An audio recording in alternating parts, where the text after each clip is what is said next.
Welcome back to SwitchCorner. Today we're taking a look at Kingdoms of Amalur Re-Reckoning on the Switch, a new remaster of the 2012 action RPG. How does it stand up, and is it still worth your cash? Well, hit subscribe if you love the Switch, as much as we all do here. Join our growing family, and let's get started.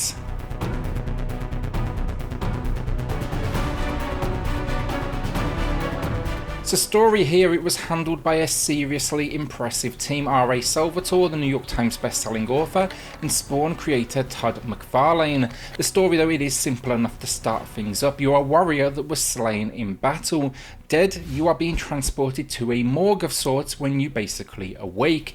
It turns out experiments were being conducted to uncover the secret of immortality, and you are the first ever to actually be resurrected.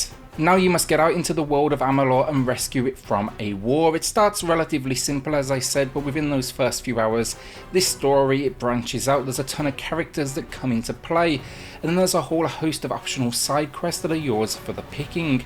I really do like the core story with this one, and it's frequently then provided to you with branching conversations, allowing you to kind of pick and choose how a conversation may go. It gives you that sense you really are penning your warrior's fate, and it stands up to this day. You're thinking like here, themes of war, romance, politics and betrayal, even if I will add here just a slight kind of like downturn for the game was the writing at points can feel just a tiny bit unnatural, but that is also me being kind of picky. So gameplay wise, and it's an action RPG through and through. Explore the world, face quests and use combat that would be best described here as hack and slash. The weapons you use though, that can be from mage through to warrior. It's completely your choice, and this is thanks to an in-depth skill tree system that is backed up by abilities you can kind of learn as well. Likewise then, you can customize your character's luck to open the game. It's not deep by today's standards, but it is still very decent. And then my favourite piece of this one, it's what's known as its destiny system. You essentially unlock cards, and these would be considered your class, but you can change them and kind of almost combine them as you go through your playthrough. It just allows you to experiment with each without kind of, locking you into one set path.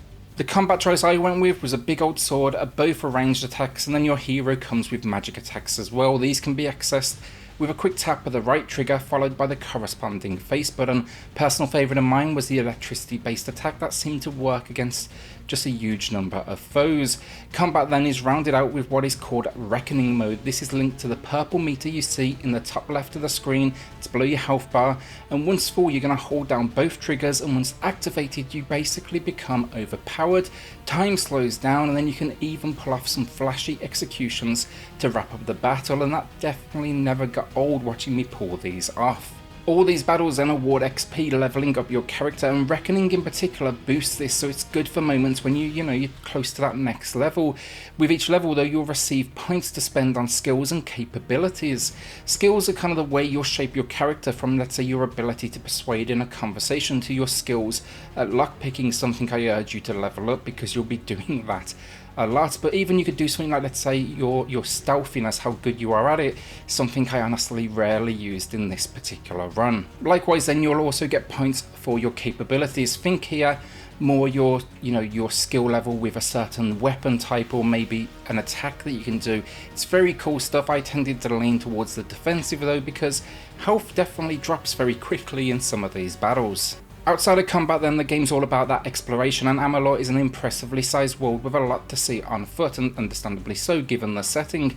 You may be thinking here that's going to be slow, and yes, a few of the journeys for sure can be on the long side, but fortunately the game features a very effective quick travel system. This allows you to go back and jump immediately to any locations that you may have visited before. It is an absolute blessing, honestly. It keeps progress feeling fair and moving quickly, but not necessarily like long-winded or just padding for the sake of padding. The world's a fun one too. Amalur always had this good sense of scale, and that's the case here, from wide open locations to forests to dungeons to full-on castles or even towns. And while the story will push you to many of these locations, you really do want to do some of the side quests because it just opens up so much more. The world then is filled with folks to interact with, and while the character count in this one is relatively low by comparison to today's releases, it works. You can expect everything from merchants, medics, alchemy, blacksmiths, because yes, in this world weapons, armor, it all deteriorates, meaning you'll need to repair it. And then a whole lot of loot, from armor that can of course be equipped to new weapons to medical supplies, so think health, cures, because there's a ton of enemies here that impose attributes on you that you'll need to fix up, to even those that maybe increase your stats or award XP. There's just so many different items to look into. Where Kingdoms of Amalur succeeds for me is in its balance of quick-paced action with a more traditional RPG element, so you're crafting your exploration, your conversations, while also making much of it optional, meaning you can kind of play this one the way you want to, which I think is always a nice touch. I've had a great time with Amalur, honestly, but it's not without its problems, and that makes sense. It's a game from 2012, it's essentially a HD upgrade, it's showing its age. They've touted balance changes, an additional difficulty mode, which is for sure nice for replayability, but again, at its core it's the same game, meaning it comes with the same problems you would expect of the time it was released. The two big ones for me though, and these might sound a little weird, the first one, camera, it's clunky. There is a ton of options that can help with this in the menus, but it's still far from perfect. Frequently I found it getting caught on the environment, going through the ground, or locking in random directions. The game would have really benefited from some sort of enemy lock-on system. That is a quality of life improvement I think it absolutely needed. And then in exploration, it is an open world for sure, but I had some frustration with silly things like steps I couldn't jump down or up, the ground was maybe raised very slightly and I'd have hit an invisible wall. Then though, there's very specific points where the game has a jump icon, it flashes on screen and you can jump, let's say, down 15 feet. It kind of seems silly when you think about it. Your warrior can jump down 15 feet to only then be stumped by a small step down. It's kind of a little on the frustrating side. Otherwise though, look, that is me being extremely picky. As I said, the game stands up to this day. The world's a little empty with those civilians filling these cities, but it's for sure not lazy when it comes to side quests, regions to explore, and the combat to this day still absolutely awesome. And from start to finish, I just didn't once get bored of battling it out in this war. Graphically speaking then, it's pretty good. Starting first of all with the world itself, I love the scale, the variety, like I mentioned earlier in this video. Now sure, that the designs, they can be a little rigid and boxy is probably the best way to put it, but I think in the world of RPGs it's not too far removed from what we see now. It's got that hint of almost Elder Scrolls, which makes sense given the lead designer was involved with that. And that's never a bad thing, let's face it, but it also gives you an idea of what to kind of expect. Static NPCs with the emotional bandwidth of a brick wall, and enemies that definitely repeat very frequently. That said though, these enemies, these NPCs, they definitely have some real nice animated combat if anything, and it seems that was the key focus, and it makes absolute sense. The game though does have some issues outside of its age, and that's a variable frame rate. It's not awful, but it's noticeable as it kind of drops very slightly and raises. It would have been nice if they could have locked this out to 30. And then the combat, there's some freezes on attacks, especially when there's a lot of enemies in focus. It almost feels like a stylistic decision for the game, as it's always on that forward attack moment, but I know that's not the case. It won't harm your enjoyment, or at least it didn't me, but it will be noticeable. Another issue then with the scale of the world popping is very apparent, whether that's shadows or foliage, or particularly NPCs in the distance, which I will say was a little disappointing. Overall though, look, I think it's a game showing its age, but it's still a great world. They just need to fine tune the performance a bit, and that goes for both docked and handheld, where you'll find near identical experiences. Audio then, and again solid. The combat sounds heavy, with each weapon bringing their own sound effect feel to the table. And then the world itself, it's not huge on ambience, but it does just enough that it never feels lifeless. Then the characters themselves, the voice acting is decent. There's a lot in here, so it don't all quite land honestly, but it's solid enough, and characters are so often just one or two lines here and there, so it makes sense that they placed their focus, when it came to the clearly more experienced voice acting, for those that had many more dialogue options.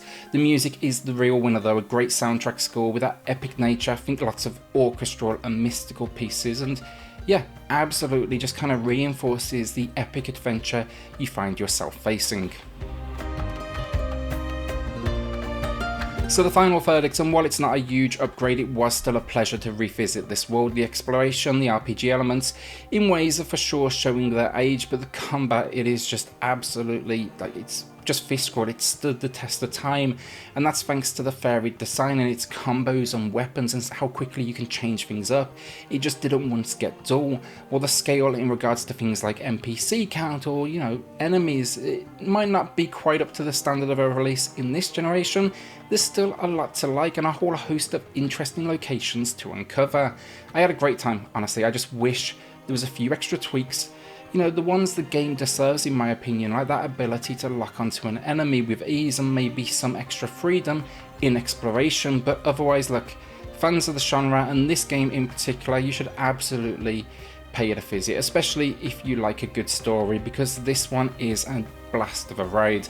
For those new to it though, just expect a few signs of its age, that's all I will say, and if you can handle that, Amalur's absolutely going to be worth your time.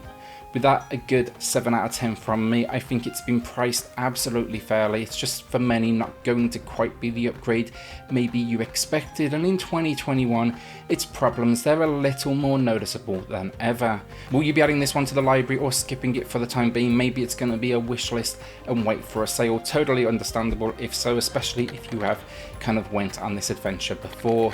With that though, a shout out to the patrons of the channel who are just going above and beyond to support SwitchCorner. It helps more than you know, so thank you all so much. If you do want to check that out for yourself, I have linked it in the video description down below.